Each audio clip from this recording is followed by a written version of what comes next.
रमाकांत साहेब, तुम्ही मला 5 कोटी रुपये देणार? खरं सांगतो, माझा तर विश्वासच बसत नाहीये. आम्ही तुम्हाला 5 करोड द्यायचं कबूल केलं, पण त्या बदल्यात आम्हाला काय मिळणार तेवढं सांगा. मी आयुष्यभर तुमच्यासाठी काम करेन रमाकांत साहेब. असं कितीसं आयुष्य शिल्लक राहिले तुमचं अभ्यंकर? तुम्ही जोपर्यंत व्ही न्यूज चॅनल मध्ये होतात तोपर्यंत माझ्या कामाचे होतात, पण तिथून तुम्हाला धक्के मारून हकलून दिलंय हे लक्षात ठेवा. म्हणजे तुम्ही आता निघा अभ्यंकर.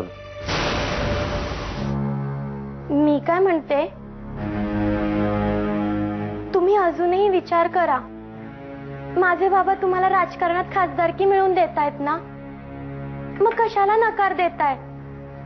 उलट चांगली संधीही आपणहून चालून येते तुमच्याकडं. सोनाली, सांगितलं ना तुला एकदा, राजकारणात मला काडीचाही इंटरेस्ट नाहीये. हे बघा, सगळं माहितीये मला ते, पण तरीही मला असं वाटतंय की तुम्ही या संधीचा विचार करायला हवा. तुमच्या रूपाने या समाजाला आजच्या पिढीचा असा एक हुशार आणि प्रामाणिक नेता मिळेल. सोनाली अगदी बरोबर बोलते. मुक्ताही तुला असंच सांगायची की तुझ्या शिक्षणाचा वापर तू गावच्या भल्यासाठी करायला हवा. रुद्र खरंच तुमचा मुलगा आहे ना? व रुद्र माझा मुलगा नाहीये, आणि आता पूर्वीसारखा मला त्याचा लढाई राहिलेला नाहीये. आता माझं स्वतःचं हक्काचं बाळ येणार आहे. माझ्या मुलावर दुर्लक्ष होऊ नये म्हणून आता हे बाळ मला या वाड्यात नकोय. पण ही गोष्ट घरातल्यांच्या गळी उतरवायची कशी? अरे काय चुकीचं बोलतेय ती? वहिनी, तुला कळत कसं नाहीये? सोनाली मला राजकारणात पडण्यासाठी मागे लागलीये. अगं, मला इंटरेस्ट नाहीये त्यात.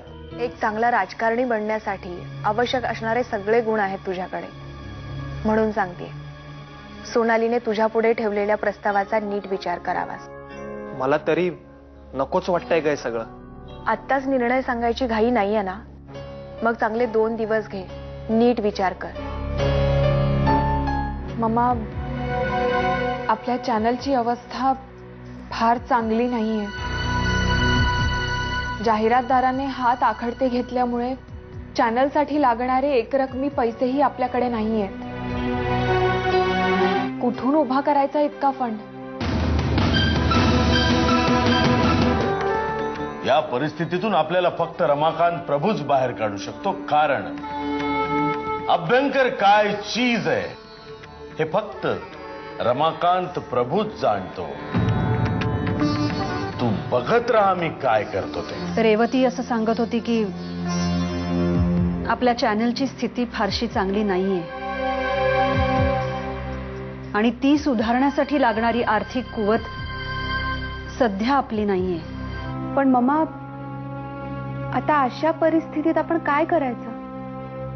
एक पर्याय आहे रश्मी, एक शेवटचा पर्याय आहे. आपण आपलं घर गहाण टाकूया.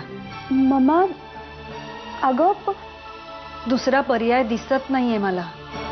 आता आपल्या हक्काचं बाळ येणार आहे, या घराण्याचा वारस. तर आता या अनाथबाईच्या पोटी जन्माला आलेल्या मुलाची काय गरज आहे आपल्याला? हा, जागृती, तो माझाही मुलगा आहे. उद्या जर मुक्ताने या गोष्टीचा गाजाबाजा केला आणि तुमच्या राजकीय वाटचालीवर या गोष्टीचे पडसाद उमटले तर? तू म्हणतेस तेही बरोबर आहे.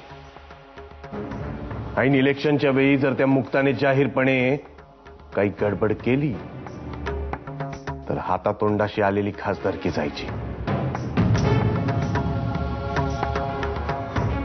मी बोलतो आबांशी आणि याला पाठवूनच देतो परत. चला, ह्यांना हे पटलं, हे बरंच झालं.